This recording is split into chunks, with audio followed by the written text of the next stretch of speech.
এই বাবা এদিক যাচ্ছ কে? এই যাবেন ভাই নিমটা এ কোনতে ফকির ফাকরা ধরে সেখানে তো পুরো ফকিরের মতো লাগতেছে।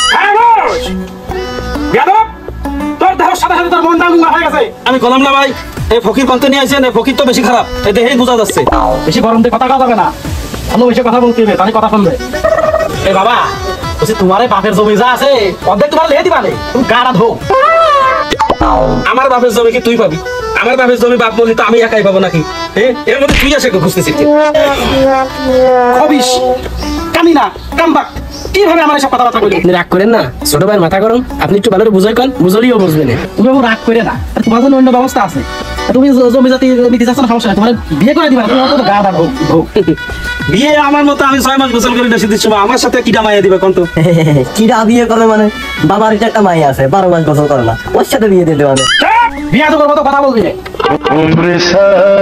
আমার বাবার মায়ের ঠেয়ে লাগবে না, আমার যদি ক্যাটরিনা কাইফ হয় তাইলে আমার সাথে যোগাযোগ করে ইন্দুর বসা গন্ধ ও ক্যাটরিনা কাইফ বিয়া গোসল তো তাহলে হইলো না, তাহলে কি উপায় হবে না এবার আবার? আরে বৎস তুই এত চিন্তা করিস কেন?